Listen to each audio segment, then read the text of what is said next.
Ito may cinnamon powder sa taas with white sugar. Ito ay confectionery sugar lang. Ayan.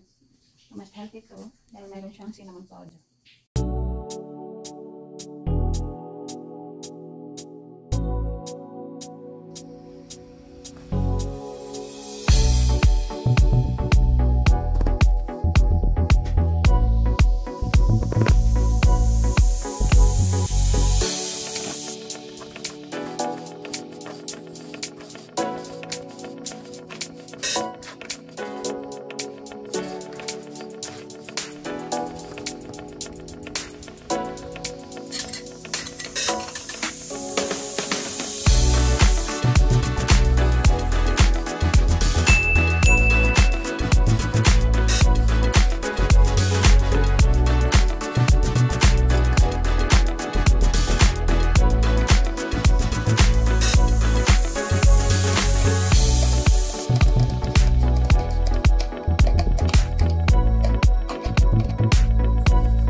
I-smash lang natin ito. After smashing, ilagay na natin siya sa ating dough. So, itong kalabasa, tanggalin lang natin ang tubig. So, ayan na. Tanggal na natin ang tubig. So, kailangan natin siyang i-smash. Ilagay natin ang ating kalabasa.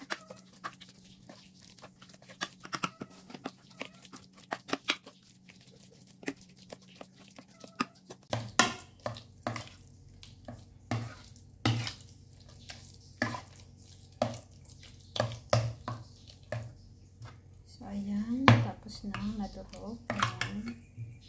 Set aside. So, ito na yung dough kanina. Ayan. Umalsa na siya. So, hatiin na natin. Hatiin natin sa atin ba? So, yung dough. Isa na natin ito. Ang kalabasa.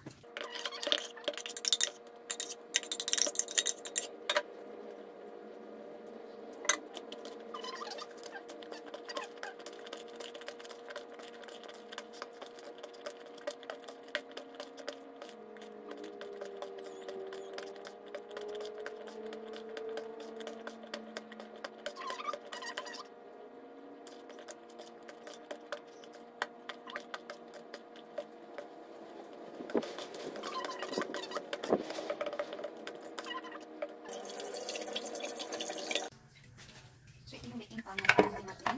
Ayan. So, lagyan natin ng ito ay butter. Kaunti lang basta meron. Kasi hindi naman ito dikit. Butter pan.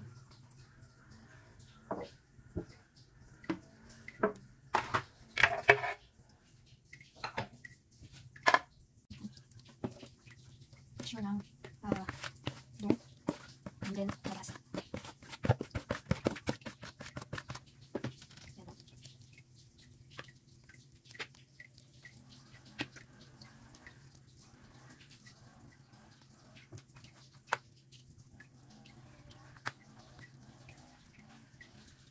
Hanggang malalaman lang natin siya pag maluto na.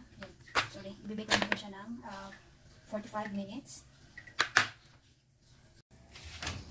Okay, so mainit na ang oven. Ayan. Dapat bago ka magluto or maglagay ng mga ibibake, kailangan painitin mo natin. Or na-estimate ko lang as long as na mainit na sa loob ng oven. Ayan. So, hintayin lang natin yan siyang maluto. Nalagyan lang natin ng timer dito ng mga 40 minutes. Ayan. Check natin siya ulit mamaya.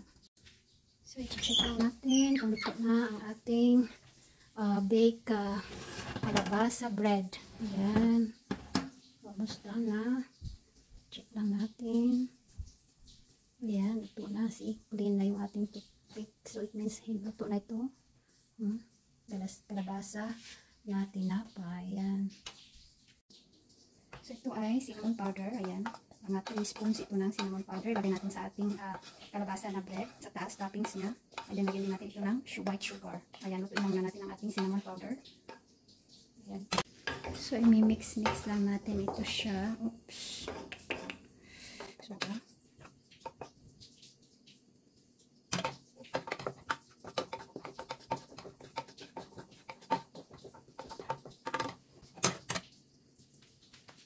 So, ayan, luto lang ating.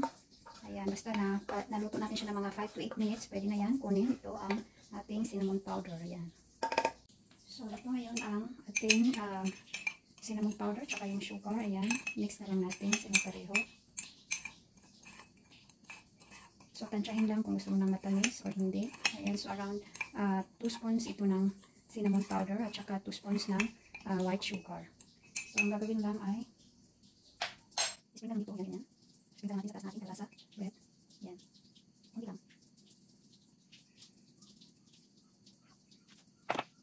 So, ito ay confectionery sugar ang nilagay natin. Or icing sugar to ang ginamit. Ating kalabasa na tinapay. Ayan. Squash bread. Ito naman ay with confectionery sugar on taas toppings. Ito naman ang ating cinnamon powder na toppings. So, let's try. Okay. Size mo muna natin. Medyo mainit pa.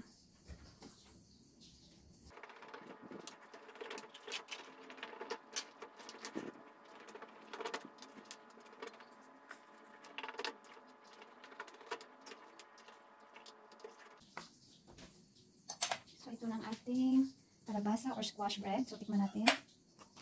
Tikman natin itong isa. Ayan. See? Sobrang lambot. Tama na yung tamis. Ayan. Sarap.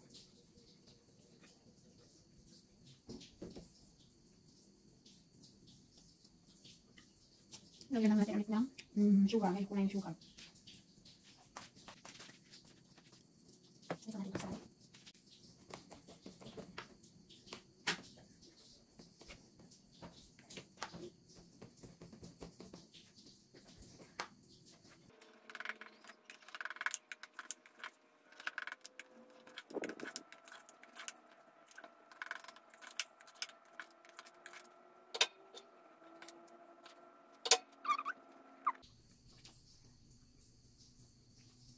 Less sugar. Sarap.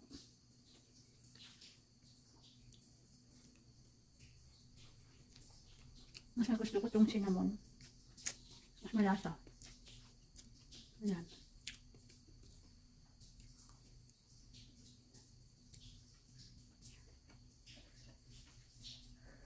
Ito may cinnamon powder sa taas with white sugar. Ito ay confectionery sugar lang. Ayan. Mas healthy ito dahil mayroon siyang cinnamon powder. Ayan. Thank you for watching, guys. Please don't forget to subscribe to my channel. Thank you and God bless you all.